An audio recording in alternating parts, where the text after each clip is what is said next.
네, 안녕하세요, 여러분. 오랜만에 영상 또 올리겠습니다. 네, 오늘도 부동산 이제 질의응답 시간을 좀 가지려고 하는데, 네, 그래서 오늘 좀 질문 좀 해주실 수 있죠? 네, 네, 네, 안녕하세요. 네, 우리 실장님이시고, 네, 네.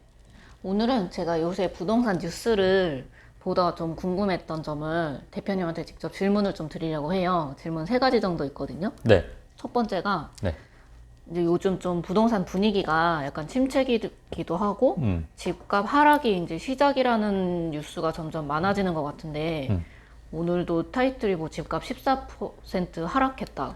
네, 그런 기사를 봤는데 대표님은 개인적으로 어떻게 보시나요? 네. 그러니까 좀 이렇게 그동안 좀 집값이 좀 가파르게 오른 경향이 있어서, 제가 좀 그런 지역들은 좀 이제 고평가 구간인 지역들이 있고, 그런 지역들은 당연히 가격이 좀 하락할 여지도 있다고 제가 좀 누차 말씀을 드렸던 것 같아요. 그리고 실제로도 좀 이렇게 좀 하락한 아파트들이 있는데, 근데 이게 거래량이 이렇게 많지는 않고, 좀 이게 금매 위주로 매수세가 없다 보니까 이제 금매 위주로 한두 개가 나가는 게 이제 거래 가격으로 잡히다 보니까 가격이 또 크게 빠지는 것 같아 보이고, 뭐 그렇긴 한데, 이게 뭐 그렇게 큰 폭으로 뭐 계속 하락할지 안 하락할지는 조금 더 추이를 지켜보긴 해야 될 것 같은데, 제가 이제 누차 말씀드렸듯이 이제 대선의 영향도 있고 변수들이 워낙 많으니까 네. 좀 더 추이를 지켜보긴 해야 될 것 같지만은, 좀 고평가된 데 위주는 가격이 좀 빠질 수 있다. 네, 이런 부분은 좀 말씀드렸고, 그동안 이제 고평가됐던 지역들이 이제 뭐 여러 군데 있었는데 서울뿐만 아니라 뭐 안양이라든가 뭐 이런 쪽도 좀 그런 고평가, 그다음에 인덕원 쪽도 좀 갑자기 좀 많이 오른 네, 지역들이 네. 있었잖아요. 이제 네. 그런 지역들은 예전에 뭐 세종시 같은 경우에도 갑자기 좀 많이 올랐던 지역들, 이런 데는 조금 아, 가격이 좀 조정을 받을 수 있다. 네, 이렇게 맞아요. 생각합니다. 네. 그러면 반대로 네.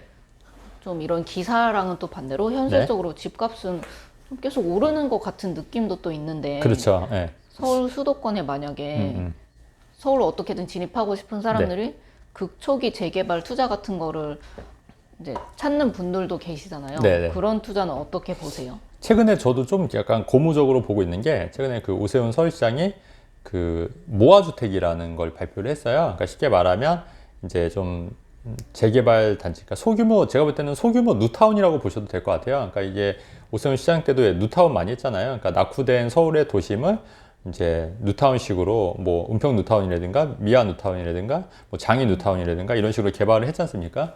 이제 그런 것처럼 이제 꼭 뉴타운처럼 좀 규모가 크진 않지만 소규모로 이렇게 모아서 그런 이제 다세대 빌라, 단독주택, 좀 오래된 낙후된 지역을 이제 조금씩 이제 재개발하려고 하는 그런 조짐들이 보이기 때문에, 이런 거는 조금은 새로운 또 트렌드 방향성으로 투자적인 방향성이 좀 보일 수도 있겠다는 생각이 들고, 조금 더 관심을 가질 만하지 않겠나. 그래서 이제 지역적으로도 이제 혹시 그런 후보지가 될 지역들을 좀 이렇게 면밀히 좀 검토해 보시면은 또 기회를 찾을 수 있을 거라는 생각이 들고요.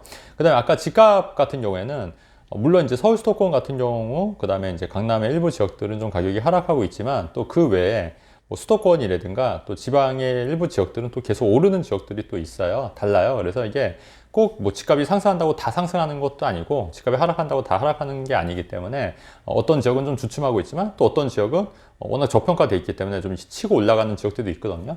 그래서 그런 지역들을 좀 잘 찾아서 투자를 한다고 하면은 여러분들이 이렇게 성공 투자하는 데 더 도움이 될 것 같고, 그리고 우리가 또 생각해 봐야 될 게 뭐냐면, 너무 그 집값 전망에 대해서만 생각을 하다 보면은 집값 하락한다 그러면은 무서워서 투자 안 하는데, 막상 또 집값이 또 저평가된 지역은 오르는 지역들이 분명히 있거든요. 그래서 집값 하락을 한다 하더라도 내가 투자하려고 하는 지역이 저평가 구간이냐 고평가 구간이냐 이런 거를 좀 판단할 수 있는 능력을 키우면, 내가 투자하려고 하는 지역을 지금 들어가도 되지 않냐. 왜냐면 지금 그 기사나 이렇게 여론이 좀 이렇게 안 좋은 기사들이 쏟아낼 때 오히려 좀 매수자 우위 시장이 될 수 있거든요. 그러니까 왜 물건도 좀 값싸게 나온 네. 물건도 있고, 그래서 이런 거를 또 기회를 잘 찾아서 좀 저평가된 지역을 좀 찾고 또 저평가된 급매물 위주로 찾으면은 또 의외로 또 좋은 성과를 내지 않을까, 또 그렇게 생각을 합니다. 예. 그래서 아까 말씀드린 모아주택 쪽 관련해서도 좀 관심 있게 좀 지켜보시는 것도 괜찮을 것 같아요.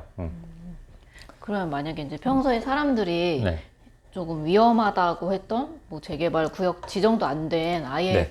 맞아요. 초기라고도 하기 좀 애매한 그런 네네. 곳들도 이제 좀 눈여겨봐도 괜찮다. 네, 저는 이제 좀 그렇게 보는, 그러니까 제가 예전에는 사실 빌라 같은 경우는 굉장히 그 부정적으로 많이 봤었던 이유가 사실 구역 지정이 안 되면 언제 개발이 될지 모르는데 미리 선투자를 한다는 것 자체가 굉장히 좀 이렇게 두렵기도 하고 또 오랜 시간 이제 장기간 또 이제 돈이 묶이는 경향이 있어서 제가 이제 다세대 빌라 같은 경우에는 조금 이렇게 좀 투자를 좀 반대를 많이 했는데 그러니까 그렇다고 뭐 지금 당장 막 다 들어가라 이런 얘기는 아니지만 추후 이런 게 분위기가 조금 바뀔 수도 있기 때문에 조금 더 관심을 갖고 한번 좀 지켜보시는 것도 어떨까 좀 개인적으로는 좀 그렇게 생각하고요. 이게 항상 보면은 이게 흐름이 있더라고요. 사실 그 2004년도에서 2008년도까지는 사실 다세대 빌라 시장이 굉장히 좋았어요. 그때는 뭐 자고 일어나면 빌라 가격이 막 오르던 시기였거든요. 근데 그때가 왜 그랬냐면 또 정책적으로 뉴타운이나 재개발의 열풍이 또 불던 시기였기 때문에 빌라나 다세대 같은 경우에도 굉장히 많이 올랐던 시기였다. 하지만 그 이후로 정책도 바뀌고 정권이 바뀌다 보니까 이제 용산 한남 뉴타운 용산 같은 경우에 이제 대지 지분값이 엄청나게 올랐다가 또 가격이 뭐 한남뉴타운도 이렇게 되게 장기간 표류했던 것도 있고 가격이 굉장히 많이 떨어졌던 지역들도 굉장히 많이 있거든요. 그리고 또 뭐 근생이라든가 이런 또 문제들도 많이 있었기 때문에 그래서 이제 빌라 다세대 같은 경우에는 조금 투자를 조금 좀 신중하게 해라고 말씀드렸는데 지금도 물론 그 생각은 동일해요. 하지만 지금 시대가 바뀌고 또 분야가 또 바뀌면 좀 이제 빌라 다세대 같은 경우에도 또 지금 오세훈 서울시장에 그 모아주택이 또 이렇게 밀고 있기 때문에 그 지역에 이제 해당이 된다고 하면은 그러니까 쉽게 설명하면은 작은 뉴타운식으로 내가 갖고 있는 다세대 빌라가 그런 작은 규모긴 하지만 이 아파트로 변하게 되면은 자산가치 상승하는 건 맞거든요. 그래서 그런 거는 조금 더 눈여겨볼 필요가 있겠다. 네, 이렇게 생각을 합니다. 그렇다고 너무 갑자기 이렇게 너무 막 이렇게 너무 과도한 투자, 당장 뭐 사러 간다거나 이런 거보다는 조금 더 추이를 좀 지켜보면서 분위기를 파악하시는 것도 괜찮을 것 같아요. 네. 네. 그리고 또 다른 기사가 요새 지방 부자들이 네. 지방 부자들의 서울 매수세가 다시 오르고 있다 이런 기사도 오늘 봤어요. 네. 그러면 이제 한동안 서울 수도권이 많이 올라서 네. 지방 투자를 많이 하러 가신 분들이 많았잖아요. 네. 네. 그러면 이제 다시 서울 수도권이 상승하는 그런 차례가 왔다? 그렇게 봐도 되는 건가요? 글쎄, 그것도 조금 더 지켜보긴 해야 될 것 같은데, 일단은 제가 볼 때는 그 가격이 그래도 좀 이렇게 요새 주춤하잖아요. 서울 수도권이. 또 이제 일부 떨어진 지역들도 있고 하니까, 그 이제 급매물들을 이제 하기 위해서 지방에서 이제 또 돈을 버신 분들이 또 서울로 이제 상경해서. 근데 그것도 다 지역마다 또 다 다르긴 할 것 같아요. 그래서 그런 지역들을 미리 이제 투자한다는 개념일 것 같고, 그럼에도 불구하고 지방 중에서도 오히려 좀 저평가된 지역들이 저는 더 개인적으로 많다고 판단하고 있기 때문에, 그러니까 제 입장에서는 그래요. 제 입장에서는 저는 지금 서울 수도권보다는 오히려 좀 그 준수도권 혹은 지방 쪽을 더 눈여겨보고 있긴 하거든요. 그래서 왜냐면 이제 이런 서울 수도권은 사실 안 오른 지역이 없어요, 지금. 그쵸. 거의 다 올랐어요. 올랐는데, 물론 이제 지금 주춤하고 있지만 그 주춤한 부분만, 근데 사실 저는 수도권 같은 경우에 그 이전부터 투자를 했지 않습니까? 근데 이미 많이 올랐다가 좀 주춤하기 때문에 이렇게 저도 이제 아예 바닥에서 사서 좀 이제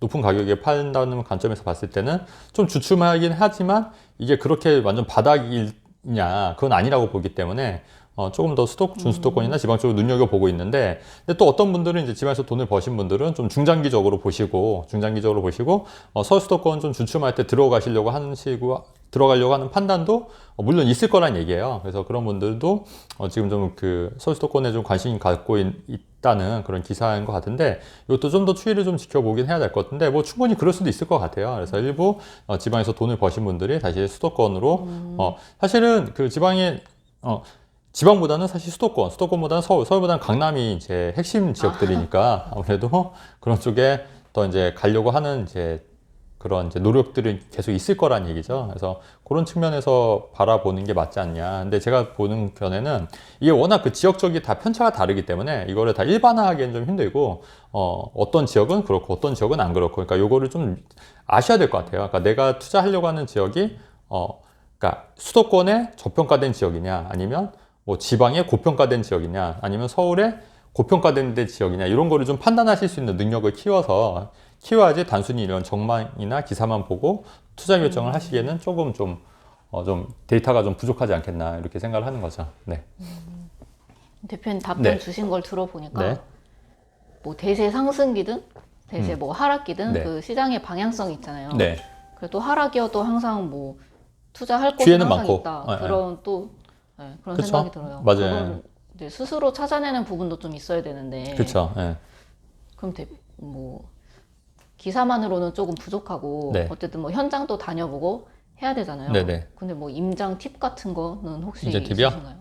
글쎄, 그러니까 일단은 그러니까 요즘은 워낙 인터넷으로 잘 돼 있어서 기본적으로 이제 인터넷으로 이제 정보를 얻을 수 있고, 그 다음에 이제 전화해서 이제 부동산 중개업소에 전화를 하셔서 뭐 분위기나 이런 것도 대충 이제 물어보실 수 있고, 또 이제 많이 제가 설명을 했긴 했지만 뭐 매도하는에도 불구하고 매수하는 것처럼 전화하는 경우도 있고, 매수하려고 해도 매도하는 것처럼 해서 이제 왜냐면 그 약간 말이 달라질 수 있기 때문에, 네네. 그러니까 약간 이렇게 그렇게 해서 좀 이렇게 정보를 좀 얻는 방법. 그리고 실제로 이제 그리고 나서 이제 임장을 갈 때는 이제 부동산도 이제 여러 군데를 다니셔서 여러 가지 정보를 이제 취합을 해야 되잖아요. 근데 이제 그 부동산에 가면은 아무래도 좀 이렇게 좀 열성적으로 이렇게 하시는 분들이 있고, 좀 이렇게 귀찮아하신 분도 물론 계실 거예요. 중개사 사장님들이. 예. 그런데 이왕이면은 좀 이렇게 열성적이신 분들, 그리고 내가 실제로 투자를 할 거라는 거를 얘기를 해서 좀 뉘앙스를 적극적, 그쵸. 예. 그렇게 해서 좀 적극적으로 정보를 얻으시는 게 그게 가장 중요할 것 같고, 본인이 또 머뭇머뭇하면은 또 중개사분도 알아요. 이 사람이 그냥 정보만 캐려고 하는 건지 아닌지 하기 때문에, 실제로 자기가 이제 뭐 적극적으로 이제 좀 어필하고, 내가 이제 실제로 여유자금이 있으면, 근데 그게 사실이니까 여유자금이 있으면 내가 투자를 하겠다 뭐 이런 식으로 얘기를 해서 좀 적극적으로 좀 어필을 해서 좀 고급 정보를 많이 얻는 게 중요할 것 같아요. 네. 오늘도 갑자기 질문을 이렇게 네, 드렸는데 네. 다 또 즉석 대답을 술술, 해주셔가지고 술술, 네, 술술 진짜 저도 공부가 많이 됐고, 네. 대표님 그리고 요새 또 돼지고급장 오픈하셔서 맞아요. 바쁘시잖아요. 네. 이제 한 일주일 정도 된 네. 것 같은데 그거는 좀 어때요? 요즘? 요새 그 돼지고창 이제 가오픈 지금 시작했고요. 지금 잠실 세네역에 제가 그 밑에 댓글에 그 주소를 찍을 거예요. 그래서 이제 여러분 한번 저 유튜버 보시면, 저도 이제 요새 계속 이제 가고 있으니까 저 보시고 싶으시면 한번 찾아오셔서 곱창 시키시면 돼지고창 시키시면 좋을 것 같고, 맛 보장. 네, 정말 맛있다고 다들 맛있다고 하시고 하니까요. 정식 오픈은 이제 이번 주 금요일부터긴 한데요. 그 전에도 내일이네요? 이제 내일이네요. 정식 오픈하고 또 이제 배달도 할 예정이기 때문에 돼지코 곱창, 잠실 세내에 있는 돼지코 곱창, 많이들 찾아주시면 고맙겠습니다, 여러분. 네. 저도 한 4-5번 먹어본 네. 것 같은데 네. 진짜로 맛있어요. 네. 너무 맛있어요. 네. 그래서 오시면 한 번 드신 분들은 이제 한 2번, 3번 다 오시긴 하니까, 여러분들도 꼭 한번 오시면 좋을 것 같습니다. 네. 네. 영상 여기서 마치는 걸로 할까요? 네. 네, 이렇게 할게요. 수고하셨습니다. 네. 감사합니다, 여러분. 네.